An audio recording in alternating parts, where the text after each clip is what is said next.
Hello ma'am, మీతోనే మాట్లాడేది. నీకు జాలి, దయ, ప్రేమ, అనురాగం, ఆత్మీయత అన్నీ మర్చిపోయావా?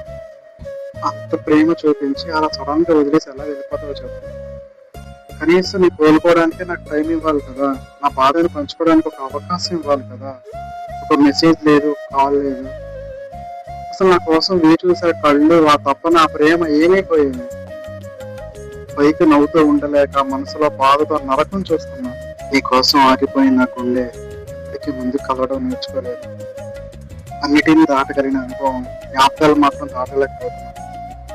తలుచుకోవడమే ప్రేమ అయితే నా ప్రేమ ముందు నిన్ను కన్నవాళ్ళు కూడా పడిపోతారేమో. నీకు దగ్గర అవ్వలేక, దూరంగా ఉండలేక, మర్చిపోలేక, కాదనలేక, వద్దనుకోలేక, వదులుకోలేక, ఏం చేయాలో తెలియక, ఏం అర్థం అవ్వక ఏదోలా అయిపోతున్నా. నీ ప్రేమ మొత్తంలో బానిస చేశావు. నిన్ను మర్చిపోవాలని చాలా ట్రై చేశాను. బిజీగా ఉండాలంటే చాలా ట్రై చేశాను.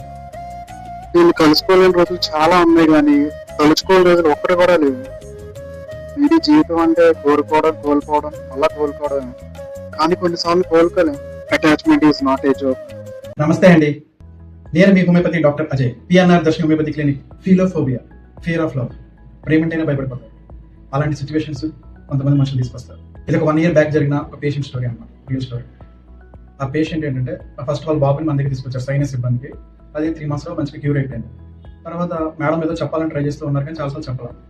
ఒకరోజు అడగ నాకు ఓవర్ థింకింగ్ ఉందని చెప్పారు. ఆ ఓవర్ థింకింగ్ రీజన్ ఏంటంటే అడిగాను. సార్ నేను చెప్తాను, కానీ మీరు తప్పుగా అర్థం చేసుకోకూడదని చెప్పారు. పర్లేదు మేడం, నేను ఎక్స్ప్లెయిన్ చేయని చెప్పాను. సో ఆవిడ ఏంటంటే ఒక అడ్మినిస్ట్రేటివ్ ఆఫీసర్ అనమాట.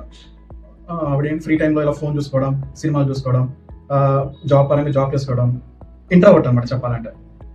అట్లా ఒక రోజున ఏంటంటే వాళ్ళ ఆఫీస్లోకి ఒక కొత్త అమ్మాయి జాయిన్ అయింది. ఆమె ఏం అప్రోచ్ అయింది. అలా అలా వాళ్ళ మధ్యన ఫ్రెండ్షిప్ అనేది బాండ్ పెరిగింది. ఏంటంటే ఆ ఫ్రెండ్షిప్ అది చూడడానికి ఫ్రెండ్షిప్ లాగా ఉండదంట, ఒక లవ్ షిప్ లాగా అనిపిస్తుంది అంట ఆవిడ చెప్పడం అనమాట.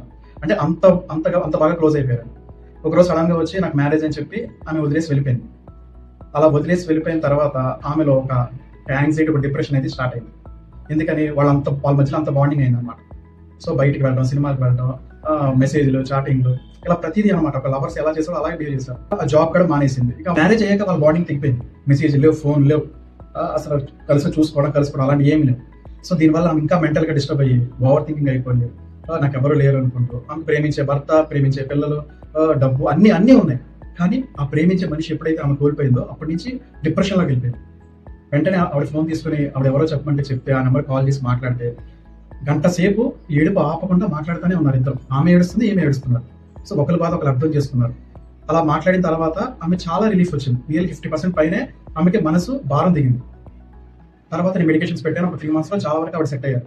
కానీ ఆ లోపల ఉండి ఆవిడ కోసం భరించే ఆ బాధ మాత్రం పోలేదు. నేను చెప్పేది ఏంటంటే, ఇలా ఇంట్రావర్ట్ ఉండి నిజంగా ఆ రిలేషన్షిప్కి వాల్యూ ఇచ్చే వాళ్ళు ఏ పర్సన్స్ అయితే ఉంటారో వాళ్ళని కేర్ చేయండి. వాళ్ళంత ఈజీగా వెంటనే టక్మని వదులుకోండి. వాళ్ళు కనీసం ఒక టైం ఇవ్వండి. ఇలా గ్యాప్ వస్తుంది, ఇలా డిస్టెన్స్ ఉంది, అప్పుడప్పుడు ఫోన్ చేసి మాట్లాడండి, అప్పుడప్పుడు మెసేజ్ చేయండి, జస్ట్ పలకరించండి. వాళ్ళ నుంచి టర్మ్స్ బాగుంటేనే. లేదంటే ఇలాంటి ఫిలోఫోబియా అనే ఇలాంటి ఫోబియాస్ అనేవి డెవలప్ అవుతాయి. చివరికి వాడు పిచ్చి వాళ్ళు అయిపోయే ఛాన్సెస్ కూడా ఉంది. వీడియోలో చూసారు కదా, అంతే. Causes of philophobia.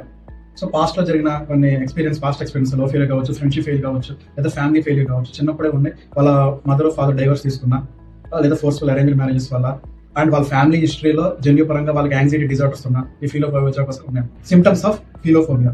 సో మెంటల్గా వచ్చేసరికి ఏంటంటే వాళ్ళకి ఇంకా ప్రేమ చూపించే వాళ్ళన్నా, ఈవెన్ సొంత ఫ్యామిలీ మెంబర్స్ కూడా హేట్ చేస్తారు, పిల్లల్ని హేట్ చేస్తారు, వాళ్ళ హస్బెండ్ వైఫ్ ఎవరైనా వాళ్ళు బాగా ఎంత ప్రేమించినా సరే ఆ ప్రేమ నిజం కాదనుకునే నమ్ముతారు. వాళ్ళు ప్రేమ అంటేనే భయపడతారు.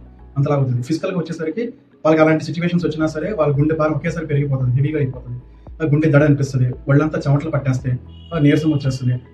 ఇట్లా రకరకాల ఫిజికల్ సింటమ్స్ అన్ని, ఫోబియా ఉండే సింటమ్స్ అన్ని ప్రతిదీ బయటకు వస్తాయి అన్నమాట. కాంప్లికేషన్స్ వచ్చి anxiety, depression and social isolation, సొసైటీకే చాలా దూరంగా ఉంటారు, ఫ్యామిలీకి దూరంగా ఉంటారు.